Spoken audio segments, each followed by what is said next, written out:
नमस्कार साथियों, मैं संजीत आप सबों को अपने YouTube channel Sanjeet reasoning and math special में आप सबों का हार्दिक स्वागत करते हैं। तो आज हम आप सबों के बीच पुनः नंबर सिस्टम में बेस सिस्टम पे चर्चा करेंगे और बताएंगे कि यदि आप किसी नॉन डेसिमल को किसी नॉन डेसिमल में कन्वर्ट करेंगे तो इसके लिए क्या लॉन्ग मेथड हो सकता है और इसमें क्या हम शॉर्ट मेथड का भी उपयोग कर सकते हैं। तो समझते हैं नंबर सिस्टम।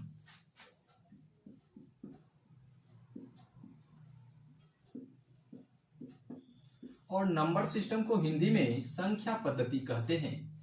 नंबर सिस्टम को हिंदी में संख्या पद्धति कहा जाता है। संख्या पद्धति संख्याओं को लिखने के लिए जिस पद्धति का उपयोग किया जाता है उसे संख्या पद्धति यानी नंबर सिस्टम कहते हैं। संख्याओं को लिखने के लिए मुख्य पद्धति का उपयोग किया जाता है। जैसे आप डेसिमल सिस्टम का उपयोग कर सकते हैं या बाइनरी सिस्टम का उपयोग कर सकते हैं या ऑक्टाडेसिमल सिस्टम या हेक्साडेसिमल सिस्टम का उपयोग कर सकते हैं। तो यदि दिया गया नंबर के ऊपर हमेशा पावर होता है और बेस हमेशा दिए गए नंबर के नीचे होगा तो पावर को हिंदी में क्या कहते हैं? घात कहते हैं और बेस को हिंदी में आधार कहते हैं। यदि कोई दिया गया नंबर है तो नंबर के नीचे हमेशा बेस होगा और नंबर के ऊपर हमेशा पावर होता है। यदि नंबर के ऊपर 1 हो तो उसे हम क्या कहेंगे? यदि दिए गए नंबर के ऊपर 1 हो तो उसे हम एक घाती कहेंगे। यदि दिए गए नंबर के ऊपर 2 हो तो उसे हम द्विघाती कहेंगे। यदि दिए गए नंबर के ऊपर 3 हो तो उसे हम तृतीय घाती कहेंगे। और यदि दिए गए नंबर के ऊपर 4 हो तो उसे हम चतुर्थ घाती कहते हैं।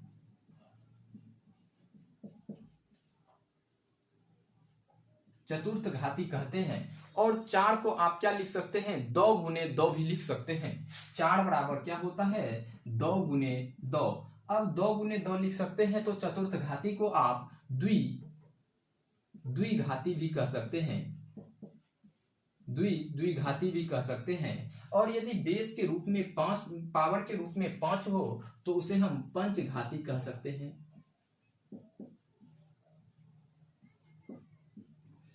यदि पावर के रूप में 1 है तो उसे हम एक घाती कहेंगे। पावर के रूप में 2 है तो उसे हम द्विघाती कहेंगे। और पावर के रूप में 3 है तो उसे हम तृतीय घाती कहेंगे। और पावर के रूप में 4 है तो उसे हम चतुर्थ घाती या द्विघाती भी कह सकते हैं। यदि पावर के रूप में 5 है तो उसे हम पंचघाती कहेंगे। यदि बेस के रूप में 1 है तो उसे हम एक आधारी कहेंगे। यानी एक आधार वाला संख्या को हम एक आधारी संख्या भी कहते हैं। और बेस के रूप में यदि 2 है तो उसे हम द्विआधारी कह सकते हैं। यानी 2 आधार वाला संख्या को हम द्विआधारी संख्या कहेंगे। और यदि बेस के रूप में 3 है तो उसे हम तृतीय आधारी संख्या कह सकते हैं। इसी प्रकार यदि बेस के रूप में 4 है तो उसे हम चतुर्थ आधारी संख्या कहेंगे। यदि बेस के रूप में 5 है तो उसे हम पंच आधारी संख्या कह सकते हैं।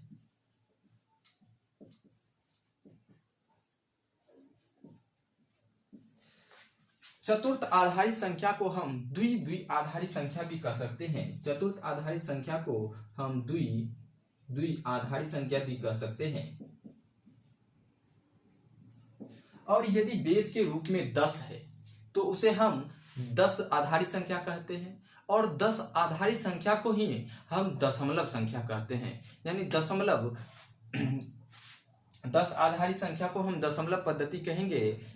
और दशमलव पद्धति को इंग्लिश में हम डेसिमल सिस्टम के नाम से जानते हैं। डेसिमल सिस्टम यानी दशमलव पद्धति जिसमें बेस 10 के बराबर है तो उसे हम डेसिमल सिस्टम कहेंगे। जिस संख्या में बेस 2 के बराबर होगा उसे हम द्विआधारी यानी बाइनरी सिस्टम कहेंगे। यदि बेस 8 के बराबर है तो उसे हम ऑक्टाडेसिमल सिस्टम कहेंगे। यदि बेस 16 के बराबर है यानी 16 आधारी संख्या पद्धति में बेस किसके इक्वल होगा? 16 के इक्वल होगा तो उसमें उसे हम षोडशाधारी, जिसे इंग्लिश में हेक्साडेसिमल सिस्टम कहते हैं। तो देखते हैं, संख्याओं को लिखने की मुख्य पद्धति होता है डेसिमल सिस्टम। संख्याओं को आप या तो डेसिमल सिस्टम में लिख सकते हैं या उसे आप बाइनरी सिस्टम में लिख सकते हैं, या तो संख्या को आप ऑक्टाडेसिमल सिस्टम में लिख सकते हैं, या संख्या को आप हेक्साडेसिमल सिस्टम में लिख सकते हैं।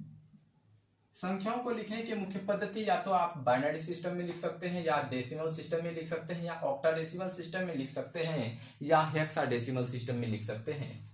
और यदि आप बाइनरी डेसिमल सिस्टम में लिख रहे हैं तो बेस किसके इक्वल होगा? बेस इक्वल होगा 10 के। और या यदि आप बाइनरी सिस्टम यानी द्विआधारी पद्धति में लिख रहे हैं तो बेस हमेशा 2 के इक्वल होगा। और ऑक्टाडेसिमल सिस्टम, जिसे हम अष्टाधारी संख्या पद्धति कहते हैं, तो अष्टाधारी यानी 8 आधार वाले पद्धति को हम अष्टाधारी पद्धति संख्या पद्धति कहते हैं।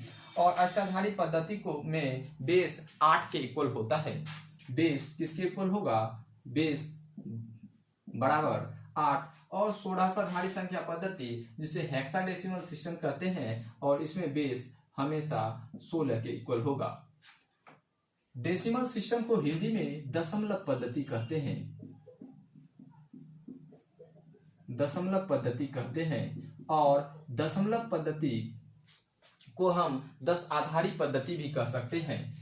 बाइनरी सिस्टम को हम क्या कह सकते हैं? यदि बेस 2 के बराबर है तो वह क्या होगा? द्विआधारी होगा, तो द्विआधारी पद्धति कह सकते हैं। बाइनरी सिस्टम को द्विआधारी पद्धति कहते हैं। और यदि बेस 8 के इक्वल है तो उसे हम क्या कहेंगे? ऑक्टाडेसिमल सिस्टम यानी अष्टाधारी संख्या पद्धति कहते हैं। बेस यदि 8 के इक्वल है तो उसे हम अष्टाधारी पद्धति कहेंगे।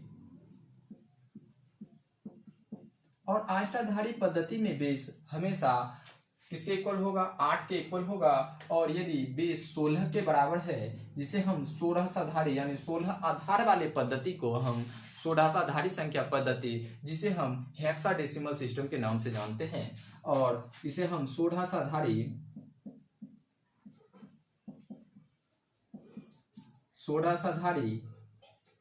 पद्धति कहते हैं।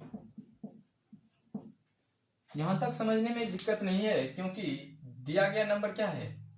यदि बेस 10 के इक्वल है तो उसे हम डेसिमल सिस्टम कहेंगे। यदि बेस 2 के इक्वल है तो उसे हम बाइनरी सिस्टम कहेंगे। यदि बेस 8 के इक्वल है तो उसे हम ऑक्टाडेसिमल सिस्टम कहते हैं। यदि बेस 16 के बराबर है तो उसे हम षोडशाधारी संख्या पद्धति कहते हैं। इतना ही बताए। यदि दिए गए नंबर के ऊपर, यदि नंबर के ऊपर हमेशा पावर होता है और नंबर के नीचे हमेशा बेस होता है। पावर के रूप में यदि 2 है तो उसे हम द्विघाती कहेंगे। पावर के रूप में 3 है तो उसे हम तृतीय घाती कहेंगे। इसी प्रकार यदि पावर के रूप में 4 है तो उसे हम चतुर्थ घाती कहेंगे।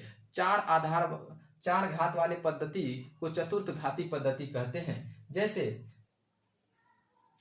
नंबर के नीचे हमेशा बेस होता है। यदि नंबर के नीचे 1 लगा हुआ है तो वह कौन सा नंबर होगा? एक आधारी नंबर होगा। यदि नंबर के नीचे 2 लगा हुआ है तो यानी बेस के रूप में 2 है तो वह द्विआधारी नंबर पद्धति होगा। यदि बेस के रूप में 3 है तो उसे हम तृतीय आधारी पद्धति कह सकते हैं। यदि बेस के रूप में 4 है तो उसे हम चतुर्थ आधारी पद्धति कह सकते हैं। और चतुर्थ आधारी पद्धति को हम द्विआधारी पद्धति भी कह सकते हैं, क्योंकि 4 इक्वल होगा 2 गुने 2, यानी इसे द्विआधारी पद्धति भी कह सकते हैं। जिस प्रकार हम 4 घात वाले पद्धति को चतुर्थ घाती या तो द्विघाती पद्धति कह सकते हैं। द्विघाती कह सकते हैं। देखिए, यदि बेस बराबर 10 है, यदि बेस बराबर 10 है तो वह कौन सा सिस्टम होगा? डेसिमल सिस्टम होगा।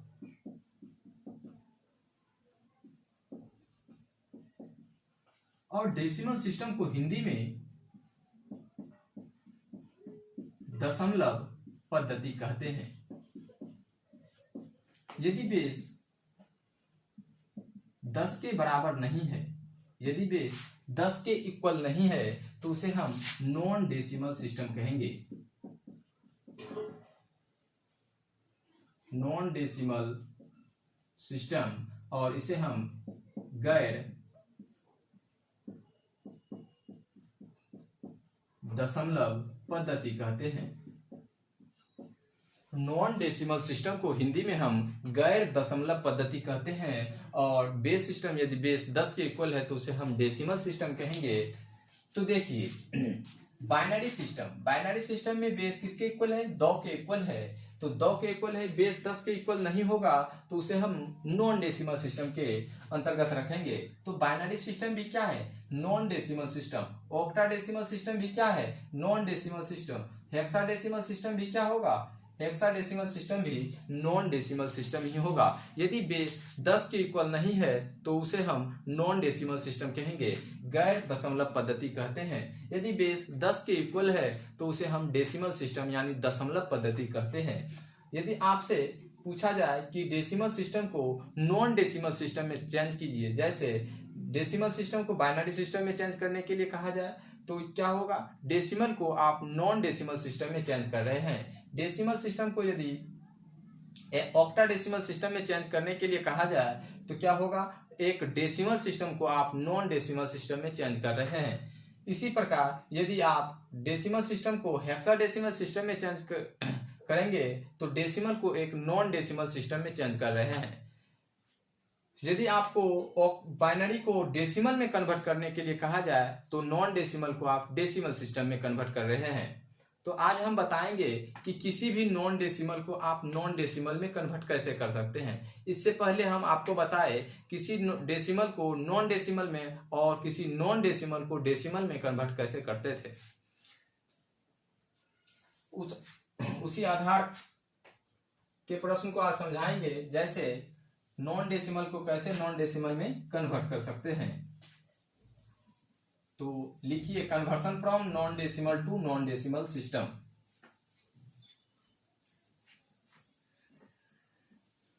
हेडिंग में लिखिए conversion from non decimal to non decimal system. Conversion from non decimal to non decimal system.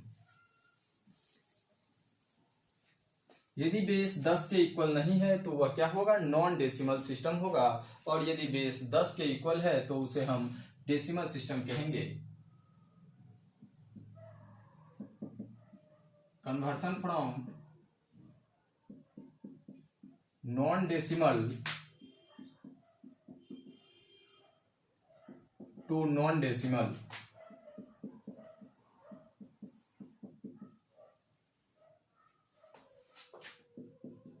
Conversion from non decimal to non decimal system. तो इसमें हम बताते हैं, जैसे प्रश्न पूछा जाए convert 204 base system 7 to base 6, यानी बेस सिस्टम 7 को बेस सिस्टम 6 में कैसे कन्वर्ट करेंगे। यदि बेस 10 के इक्वल नहीं है तो वह क्या होगा, नॉन डेसिमल सिस्टम। यहाँ भी बेस किसके इक्वल नहीं है, 10 के इक्वल नहीं है, तो यह क्या है, नॉन डेसिमल सिस्टम। एक नॉन डेसिमल को नॉन डेसिमल में ही चेंज कैसे करते हैं। तो 204 बेस सिस्टम 7 को आप पहले बेस सिस्टम 10 में कन्वर्ट करेंगे, और बेस सिस्टम 10 को पुनः आप बेस सिस्टम 6 में कन्वर्ट करेंगे। यानी नॉन डेसिमल को पहले आप डेसिमल सिस्टम में कन्वर्ट करेंगे, पुनः डेसिमल को आपको नॉन डेसिमल में कन्वर्ट करना होगा। स्टेप फर्स्ट में है कि नॉन डेसिमल को आप किस में कन्वर्ट करेंगे, डेसिमल सिस्टम में, और स्टेप सेकेंड में करना होगा डेसिमल को नॉन डेसिमल में कन्वर्ट। तो देखिए किसी भी नॉन डेसिमल को आप डेसिमल सिस्टम में कन्वर्ट करते हैं तो दिए गए नॉन डेसिमल के बेस को पावर के रूप में बढ़ते हुए क्रम में लिखेंगे। दिए गए नॉन डेसिमल के बेस को पावर के रूप में बढ़ते हुए क्रम में लिखेंगे, जैसे 7 टू दी पावर 0 लिखेंगे, 7 to the power 1, 7 to the power 2 और 7 टू दी पावर 3। इसी तरह हम बढ़ते हुए क्रम में लिखेंगे और दिए गए नंबर के राइट साइड से लिखकर मल्टीप्लाई करके ऐड करते हैं। दिए गए नंबर के राइट साइड से मल्टीप्लाई करके ऐड करेंगे तो 7 का स्क्वायर गुने 2 कितना हो जाएगा 98। और यदि 7 टू दी पावर 1 है तो इसका वैल्यू किसके बराबर होगा 7 के, और 7 को यदि आप 0 से मल्टीप्लाई करेंगे तो 0 हो जाएगा। और आपको हम बताए थे कि यदि किसी नंबर पे पावर 0 है, यदि किसी भी नंबर पे पावर 0 है तो उसका वैल्यू हमेशा 1 के इक्वल होगा, और 0 पे पावर कोई भी नंबर हो तो उसका वैल्यू हमेशा 0 के इक्वल होता है। तो 7 टू दी पावर 0 का वैल्यू किसके बराबर होगा 1 के इक्वल होगा, और 1 को यदि आप 4 से मल्टीप्लाई करते हैं तो 4 हो जाएगा। इसे आप यदि ऐड करते हैं तो 102 हो जाएगा। तो बेस सिस्टम 10 में क्या हो जाएगा 102। अब पुनः आप डेसिमल को नॉन डेसिमल में कन्वर्ट करेंगे। फर्स्ट स्टेप में क्या किए नॉन डेसिमल को डेसिमल सिस्टम में। स्टेप फर्स्ट में क्या करना पड़ता है नॉन डेसिमल को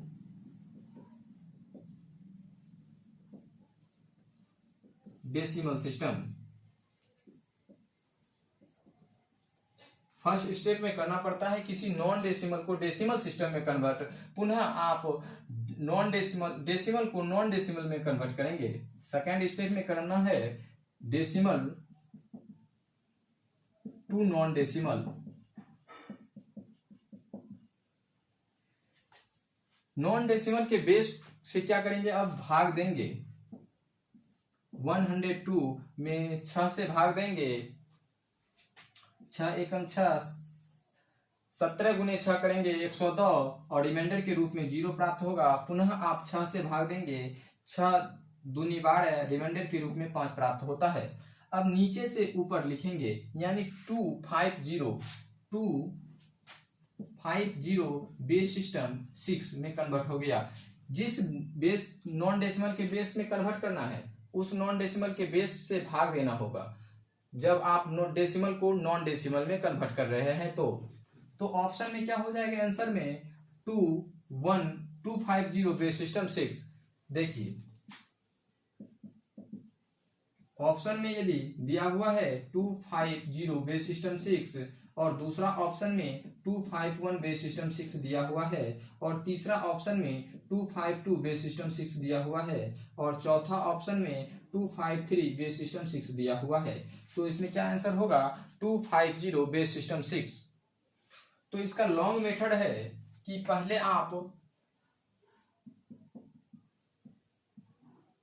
आप नॉन डेसिमल को डेसिमल सिस्टम में कन्वर्ट कीजिए, पुनः डेसिमल को नॉन डेसिमल में कन्वर्ट करना है तो आप नॉन डेसिमल को नॉन डेसिमल में कन्वर्ट कर सकते हैं। और इसमें क्या आंसर हो जाएगा 250 बेस सिस्टम 6।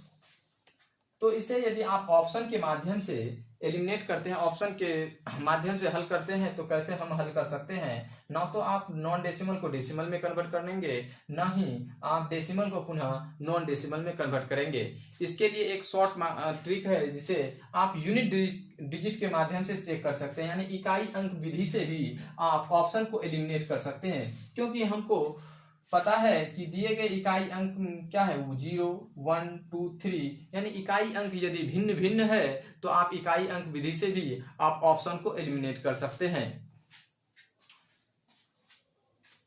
यदि आप इसे नहीं समझ रहे हैं तो फिर से इसे समझिए। यदि दिया गया नंबर 204 बेस सिस्टम 7 है, उसे आप बेस सिस्टम 6 में कन्वर्ट करना चाहते हैं तो पहले नॉन डेसिमल को डेसिमल सिस्टम में कन्वर्ट करना है, पुनः डेसिमल को नॉन डेसिमल में कन्वर्ट करना होगा। आपको हम बताए थे किसी नॉन डेसिमल को डेसिमल सिस्टम में कन्वर्ट कर रहे हैं तो नॉन डेसिमल के बेस को पावर के रूप में बढ़ते हुए क्रम में लिखेंगे और दिए गए नंबर के राइट साइड से लिखकर मल्टीप्लाई करके ऐड करने पर नॉन डेसिमल डेसिमल सिस्टम में कन्वर्ट हो जाता है। पुनः आप डेसिमल को यदि आप नॉन डेसिमल में कन्वर्ट करेंगे तो दिए गए नॉन डेसिमल के बेस को बेस से क्या करेंगे, भाग देंगे और भागफल को नीचे, रिमाइंडर को साइड लिखेंगे। जब तक कि बेस से छोटा ना भागफल हो जाए तब तक हम इस प्रक्रिया को करते रहेंगे। और जब 6 से क्या हो गया, 2 छोटा हो गया तो यहीं पे आप छोड़ देंगे और नीचे से ऊपर लिखेंगे, जैसे 250 बेस सिस्टम 6। अब आपको हम बताते हैं इकाई अंक विधि से कैसे आप किसी नॉन डेसिमल को नॉन डेसिमल में चेंज कर सकते हैं।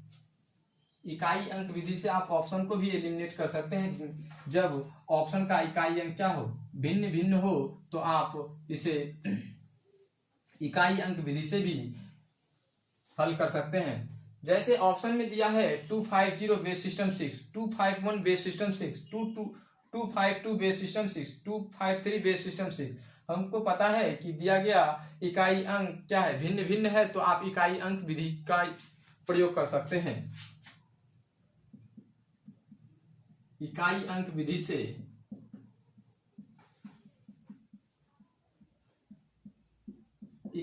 विधि से हम कैसे चेक करेंगे, तो दिया गया नंबर क्या है, बेस 7 के रूप में है और बेस किस में चेंज करना है, बेस 6 में चेंज करना है। बेस 7 को बेस 6 में चेंज करना है तो दोनों का हम अंतर निकाल लेंगे, दोनों के बीच में हम माइनस रखेंगे और इसका अंतर 1 के बराबर हो गया। और 1 को हम बढ़ते हुए पावर के रूप में बढ़ते हुए क्रम में लिखेंगे और दिए गए नंबर के राइट साइड से लिखकर मल्टीप्लाई करेंगे और ऐड करेंगे। मल्टीप्लाई करने के बाद क्या करना पड़ता है, ऐड करना है। और 1 का स्क्वायर क्या होगा, 1 गुने 2, 2 प्लस 0 प्लस किसी भी नंबर पे पावर यदि 0 है तो उसका वैल्यू 1 के इक्वल होता है। और 1 को यदि आप 4 से मल्टीप्लाई करते हैं तो 4 होगा और 4 को यदि 2 से ऐड करेंगे तो 6 होगा। और किस बेस में चेंज करना है, जिस बेस से चेंज करना है उस बेस से भाग दे दीजिए और रिमाइंडर निकाल लीजिए।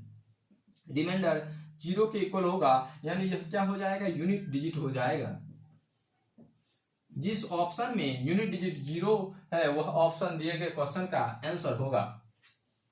आप ऐसे इकाई अंक विधि से ऑप्शन को एलिमिनेट कर सकते हैं।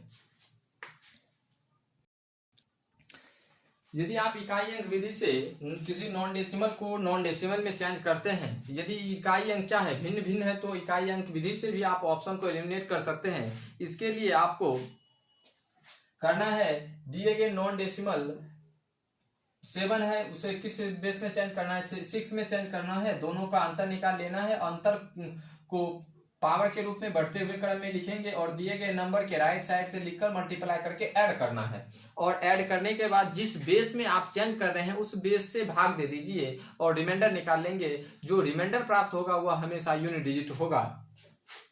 यदि आपको ऑप्शन के रूप में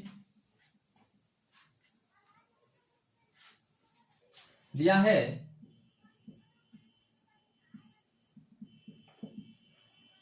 ऑप्शन ए 20251 बेस सिस्टम 6 और दूसरा ऑप्शन में दिया है 252 बेस सिस्टम 6, तीसरा ऑप्शन में दिया है 253 बेस सिस्टम 6, चौथा ऑप्शन में दिया है 254 बेस सिस्टम 6, पांचवा ऑप्शन में दिया है 255 बेस सिस्टम 6 और छठा ऑप्शन के रूप में दिया है 250 बेस सिस्टम 6।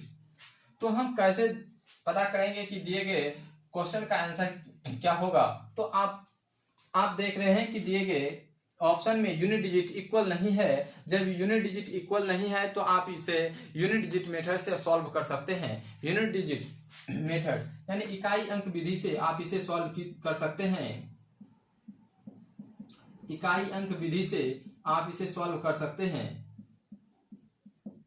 दिए गए नॉन डेसिमल को किस नॉन डेसिमल में चेंज करना है, यानी 7 को आप 6 में चेंज कर रहे हैं और दोनों के बीच क्या लगा देंगे, माइनस लगाएंगे और किसके इक्वल होगा, 1 के इक्वल होगा और 1 को पावर के रूप में बढ़ते हुए क्रम में लिखेंगे और दिए गए नंबर के राइट साइड से लिखकर मल्टीप्लाई करना है और ऐड करना है। मल्टीप्लाई करके यदि आप ऐड करते हैं तो 1 गुने 2 2 प्लस 0 प्लस 4 यानी 6 के इक्वल होगा।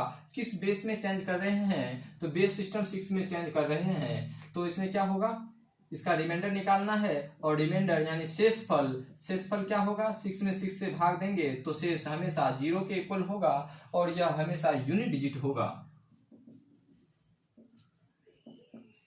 यूनिट डिजिट होगा। जिस ऑप्शन में यूनिट डिजिट 0 के इक्वल है वह ऑप्शन दिए गए क्वेश्चन का आंसर हो जाएगा।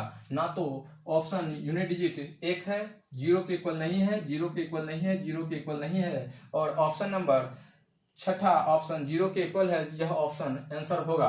अब देखिए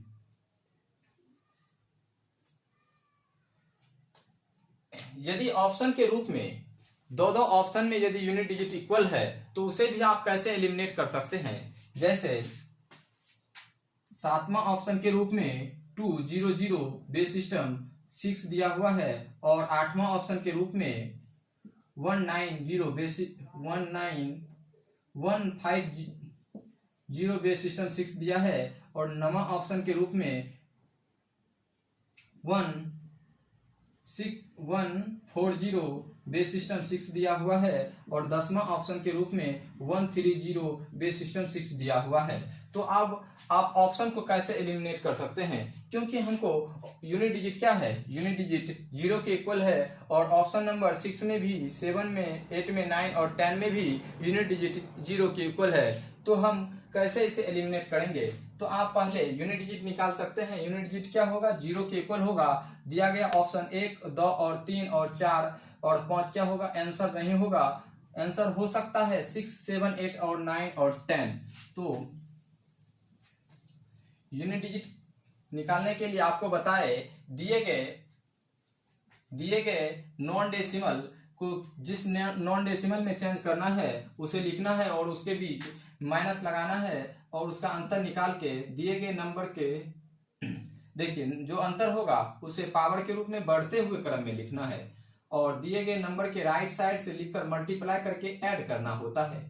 अब इसे यदि आप ऐड करते हैं तो क्या होगा, 6 के इक्वल होगा और किस बेस में चेंज करना है, 6 में चेंज करना है। उसका रिमाइंडर निकालेंगे तो रिमाइंडर 0 के बराबर होता है। यह क्या होगा, यूनिट डिजिट होगा। यूनिट डिजिट के रूप में 0 होगा। यहाँ क्या है, 1, यह ऑप्शन नहीं हो सकता है। ऑप्शन नंबर 3 और 4 और 5 भी नहीं हो सकता है। ऑप्शन के रूप में या तो 6 हो सकता है या 7 या 8 या 9 या 10। तो क्योंकि ऑप्शन नंबर छठा ऑप्शन में इकाई अंक 0 के रूप में है, सातवां ऑप्शन में भी इकाई अंक 0 के रूप में है। तो देखते हैं अब सेकंड कॉन्सेप्ट का उपयोग करते हैं। सेकंड मेथड आपको बताए थे, यदि बेस इंक्रीज हो रहा है तो नंबर डिक्रीज होगा। यदि बेस इंक्रीज हो रहा है, बेस इंक्रीज हो रहा है तो नंबर डिक्रीज होगा। अब यह सिंबल होगा इंक्रीज का, इंक्रीज यानी बढ़ोतरी, और दिया गया सिंबल डिक्रीज होगा यानी कमी। यदि बेस इंक्रीज हो रहा है तो नंबर हमेशा डिक्रीज होगा और यदि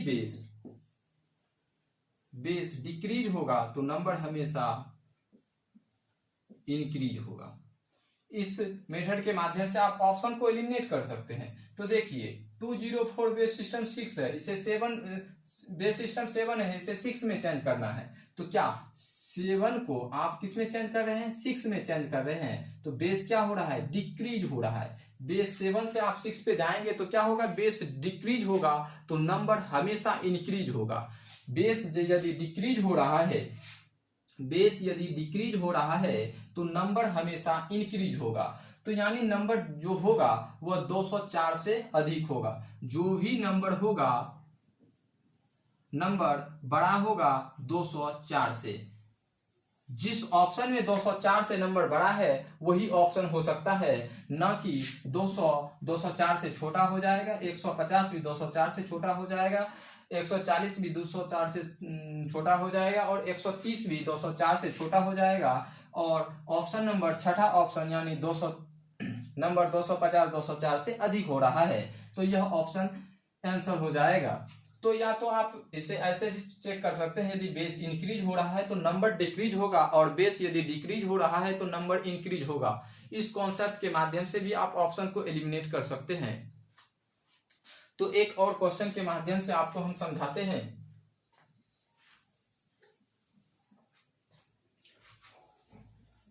तो इसे आप लिख सकते हैं, यदि बेस इंक्रीज हो रहा है तो नंबर डिक्रीज होगा, और बेस यदि डिक्रीज होगा तो नंबर इंक्रीज होगा। तो अगला क्वेश्चन लिखिए, कन्वर्ट 205 बेस सिस्टम 8 को आप बेस सिस्टम 7 में चेंज कीजिए। यदि बेस सिस्टम 8 को आप बेस सिस्टम 7 में चेंज कर रहे हैं तो एक नॉन डेसिमल को आप एक नॉन डेसिमल में ही चेंज कर रहे हैं। तो conversion from non decimal to non decimal system, आप किसी नॉन डेसिमल को नॉन डेसिमल में चेंज कर रहे हैं तो पहले आपको नॉन डेसिमल को डेसिमल सिस्टम में चेंज करना होगा, पुनः आपको डेसिमल को नॉन डेसिमल में कन्वर्ट करना होगा। तो आपको लॉन्ग मेथड के माध्यम से पहले आपको समझाते हैं। लॉन्ग मेथड के माध्यम से आपको समझाते हैं। तो देखिए, दिए गए नॉन डेसिमल के बेस को बढ़ते हुए क्रम में लिखेंगे, दिए गए नॉन डेसिमल के बेस को बढ़ते हुए क्रम में लिखेंगे, और दिए गए नंबर के राइट साइड से लिखकर मल्टीप्लाई करके ऐड करेंगे। मल्टीप्लाई करना है और ऐड करना है। 8 का स्क्वायर कितना हो जाएगा? 64, और 64 को 2 से मल्टीप्लाई करना है, और 8 का स्क्वायर कितना हो जाएगा? 8। 8 को 0 से मल्टीप्लाई करेंगे तो 0 हो जाएगा। और यदि आपको किसी नंबर पे पावर 0 दिखाई दे तो वह किसके इक्वल होगा? वह 1 के इक्वल होगा, और 1 को यदि आप 5 से मल्टीप्लाई करते हैं तो उसका वैल्यू 5 के इक्वल होगा। अब इसे मल्टीप्लाई कीजिए, 128 प्लस 5 यानी 133 बेस सिस्टम किस में चेंज हो जाएगा? 10 में चेंज हो जाएगा। यदि किसी नॉन डेसिमल को डेसिमल सिस्टम में चेंज कर रहे हैं तो दिए गए नॉन डेसिमल के बेस को बढ़ते हुए क्रम में लिखेंगे पावर के रूप में, और दिए गए नंबर के राइट साइड से लिखकर मल्टीप्लाई करके ऐड करने पर नॉन डेसिमल डेसिमल सिस्टम में कन्वर्ट हो जाता है। और यह डेसिमल सिस्टम में कितना हो जाएगा? 133 बेस सिस्टम 10। अब 133 बेस सिस्टम 10 को बेस सिस्टम 7 में चेंज कर रहे हैं, तो क्या करेंगे? दिए गए नॉन डेसिमल के बेस से भाग देंगे। 6 एकम 7 एकम 7 बच गया 6, 9 सती 63, और रिमाइंडर के रूप में 0 हो जाएगा, और पुनः 7 से भाग देंगे जब तक कि भागफल छोटा ना हो जाए। तो पुनः 7 से भाग देंगे तो 7 दूनी 14, और रिमाइंडर के रूप में हो जाएगा 7 दूनी 14, रिमाइंडर के रूप में 5, यानी 250 बेस सिस्टम 7 में कन्वर्ट हो गया। यानी 205 को यदि आप बेस सिस्टम 7 में चेंज कर रहे हैं तो 250 प्राप्त होगा। तो आंसर क्या हो जाएगा? 250। यदि इसे आप यूनिट डिजिट विधि से चेक करते हैं, यदि ऑप्शन में दिया है, ऑप्शन में यदि दिया है 250 बेस सिस्टम 7, दूसरा ऑप्शन में दिया है 251 बेस सिस्टम 7, तीसरा ऑप्शन में दिया है 252 बेस सिस्टम 7, और चौथा ऑप्शन के रूप में यदि दिया है 253 बेस सिस्टम 7, और पांचवा ऑप्शन के रूप में दिया है 254 बेस सिस्टम 7, और छठा ऑप्शन के रूप में दिया है 255 बेस सिस्टम 7। तो देखिए, यूनिट डिजिट क्या है? इक्वल नहीं है। यदि जब यूनिट डिजिट इक्वल नहीं है तो इसमें आप इकाई अंक विधि का उपयोग कर सकते हैं। इकाई अंक विधि यानी यूनिट डिजिट विधि का उपयोग कर सकते हैं। यूनिट डिजिट विधि में आपको हम बताए थे कि 8 को किस में चेंज कर रहे हैं? 7 में चेंज कर रहे हैं। यदि आप 8 को 7 में चेंज कर रहे हैं तो दोनों का अंतर निकाल लीजिए। दोनों का अंतर क्या हो जाएगा? 1 के इक्वल होगा, और 1 को पावर के रूप में बढ़ते हुए क्रम में लिखिए, और दिए गए नंबर के राइट साइड से लिखकर मल्टीप्लाई करना है। दिए गए नंबर के राइट साइड से लिखकर मल्टीप्लाई करना है और ऐड करना है। यदि 1 का स्क्वायर को 2 से मल्टीप्लाई करेंगे तो 2 हो जाएगा, और 1 टू दी पावर 1 यानी 1 गुने 0, 0 प्लस 1 टू दी पावर 0, 1 गुने 5 यानी 5, और इसे ऐड करते हैं तो 7 प्राप्त होता है। किस बेस में चेंज कर रहे हैं? 7 बेस में चेंज कर रहे हैं। तो पुनः आप 7 से भाग देंगे और रिमाइंडर प्राप्त कर लेंगे। रिमाइंडर किसके इक्वल होगा? 0 के इक्वल होगा। और यह हमेशा क्या होता है? यूनिट डिजिट होता है, और यूनिट डिजिट पे क्या हमेशा होगा? 0 होगा। तो दिया गया ऑप्शन 2 में 0 यूनिट डिजिट 0 के इक्वल नहीं है, यूनिट डिजिट 0 के इक्वल ऑप्शन नंबर 3 में भी नहीं है, और इकाई अंक ऑप्शन नंबर 4 में भी 0 नहीं है, और इकाई अंक ऑप्शन नंबर 5 में भी 0 नहीं है, और इकाई अंक ऑप्शन नंबर 6 में भी 0 नहीं है। तो यह भी ऑप्शन नहीं हो सकता है। ऑप्शन के रूप में एक हो सकता है, क्योंकि इसमें इकाई अंक 0 के इक्वल है। तो आप इकाई अंक विधि से भी चेक कर सकते हैं। आपको यदि चेक करना है तो आप इकाई अंक विधि से भी चेक कर सकते हैं। जैसे 8 को किसमें चेंज करना है? 7 में चेंज करना है। दोनों का अंतर किसके इक्वल होता है? दोनों का अंतर 1 के इक्वल होगा, और 1 को पावर के रूप में बढ़ते हुए क्रम में लिखना है। पावर के रूप में यदि आप इसे बढ़ते हुए क्रम में लिखते हैं, एक अंतर है, तो 1 to the power 0, 1 to the power 1, 1 to the power 2। अब इसे मल्टीप्लाई करना है। 1 का स्क्वायर क्या होगा? 1 गुने 2, 2 प्लस 5 कितना होगा? 7। किस बेस में चेंज कर रहे हैं? 7 बेस में चेंज कर रहे हैं। तो 7 से भाग देंगे, रिमाइंडर प्राप्त करते हैं तो क्या होता है? 0 प्राप्त होता है। यह हमेशा यूनिट डिजिट पर होगा, और यूनिट डिजिट पे 0 जिस ऑप्शन में होगा वह ऑप्शन आंसर हो सकता है। तो यहाँ ऑप्शन नंबर 2, 3, 4, 5, 6 में यूनिट डिजिट 0 के इक्वल नहीं है, तो यह ऑप्शन एलिमिनेट हो जाएगा। ऑप्शन के रूप में 1 प्राप्त होगा, जैसे 250 बेस सिस्टम 7 दिया हुआ है। यदि ऑप्शन के रूप में 2-3 ऑप्शन में यूनिट डिजिट 0 के इक्वल भी हो, तो आप इसे कैसे ऑप्शन एलिमिनेट कर सकते हैं? जैसे 7वां ऑप्शन 200 बेस सिस्टम 7 दिया हुआ है, और 8वां ऑप्शन 160 बेस सिस्टम 7 दिया है, और 9वां ऑप्शन के रूप में 150 बेस सिस्टम 7 दिया हुआ है, और 10वां ऑप्शन के रूप में 14 बेस सिस्टम 7 दिया हुआ है। तो अब हम कैसे ऑप्शन को एलिमिनेट करेंगे? तो आपको हम बताए थे कि यदि बेस इंक्रीज हो रहा है तो नंबर हमेशा डिक्रीज होगा, नंबर हमेशा डिक्रीज होगा, और बेस यदि डिक्रीज हो रहा है तो नंबर हमेशा इंक्रीज होगा। यानी जब बेस क्या होगा? बढ़ोतरी होगा तो नंबर हमेशा कमी होगा, यदि बेस में कमी होगा तो नंबर हमेशा बढ़ोतरी होगा। जब बेस इंक्रीज होता है तो नंबर हमेशा डिक्रीज होता है, और बेस यदि डिक्रीज होगा तो नंबर हमेशा इंक्रीज होगा। आप बेस 8 को किस बेस में चेंज कर रहे हैं? 7 में चेंज कर रहे हैं। 8 से क्या होगा? 7 डिक्रीज हो रहा है तो नंबर हमेशा इंक्रीज होगा।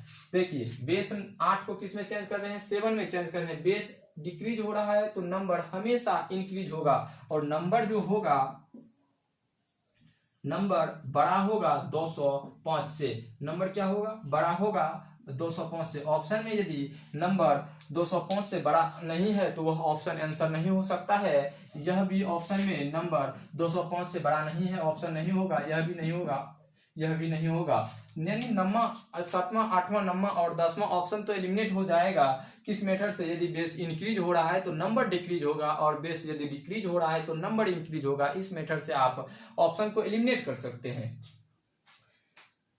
और आप यूनिट डिजिट विधि से भी आप ऑप्शन को एलिमिनेट कर सकते हैं। अब इसमें आपको हम बताएंगे डिजिटल सम मेथड का उपयोग करके कैसे आप किसी नॉन डेसिमल को किसी नॉन डेसिमल में कन्वर्ट कर सकते हैं। यदि आप इसमें डिजिटल सम मेथड का उपयोग करेंगे तो आप किसी नॉन डेसिमल को नॉन डेसिमल में कन्वर्ट कर सकते हैं। इसके लिए आपको पहले डिजिटल सम का कॉन्सेप्ट समझना होगा, उसके बाद ही अप्लाई कर सकते हैं। आप किसी नॉन डेसिमल को किसी नॉन डेसिमल में कन्वर्ट करेंगे और उसमें आप डिजिटल सम का उपयोग करेंगे।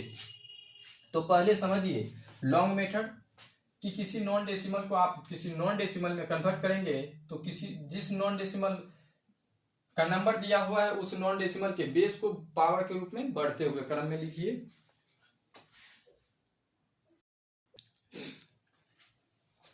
205 बेस सिस्टम 8 है और उसे आप बेस सिस्टम 7 में कन्वर्ट कर रहे हैं। तो जिस बेस में दिया हुआ है उसे बेस उस बेस को पावर के रूप में बढ़ते हुए क्रम में लिखेंगे और दिए गए नंबर के राइट साइड से लिखकर मल्टीप्लाई करके ऐड करने पर डेसिमल सिस्टम में नंबर प्राप्त होता है। अब पुनः डेसिमल सिस्टम को नॉन डेसिमल में कन्वर्ट करेंगे, तो जिस नॉन डेसिमल में कन्वर्ट करेंगे उस नॉन डेसिमल से हम भाग देंगे और जब भागफल को नीचे और रिमाइंडर को साइड लिखेंगे, उसके बाद दिए गए नंबर के नीचे से जैसे 250 लिखेंगे, ये नहीं कि 052 लिखना है, नीचे से ऊपर लिखना है। नीचे से क्या लिखना है? ऊपर। जैसे 250 बेस सिस्टम 7 में कन्वर्ट हो जाएगा। यदि ऑप्शन का यूनिट डिजिट इक्वल नहीं है, यदि ऑप्शन का यूनिट डिजिट इक्वल नहीं है तो आप यूनिट डिजिट मेथड से ऑप्शन को एलिमिनेट करके आंसर दे सकते हैं। जैसे ऑप्शन में यूनिट डिजिट क्या है? इक्वल नहीं है। 1 से 6 तक में यूनिट डिजिट इक्वल नहीं है तो आप इसमें सिर्फ और सिर्फ यूनिट डिजिट विधि का उपयोग करेंगे। यदि यूनिट डिजिट क्या होगा? इक्वल भी होगा तो आप इसमें बेस इंक्रीज हो रहा है तो नंबर डिक्रीज होगा, और यदि बेस डिक्रीज हो रहा है तो नंबर इंक्रीज होगा। इस कॉन्सेप्ट के आधार से भी आप ऑप्शन को एलिमिनेट कर सकते हैं। जैसे देखिए, यूनिट डिजिट पे क्या प्राप्त होगा? हमेशा और हमेशा 0 प्राप्त होगा।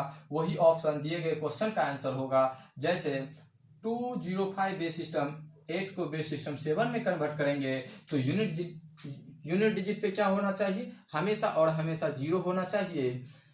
अब देखिए, ऑप्शन नंबर 1, 7, 8, 9 और 10 में भी यूनिट डिजिट पे क्या है? 0 के बराबर है। तो आप बेस यदि इंक्रीज हो रहा है तो नंबर डिक्रीज होगा, और बेस डिक्रीज हो रहा है तो नंबर इंक्रीज होगा। इस कॉन्सेप्ट के आधार से भी आप ऑप्शन को एलिमिनेट कर सकते हैं।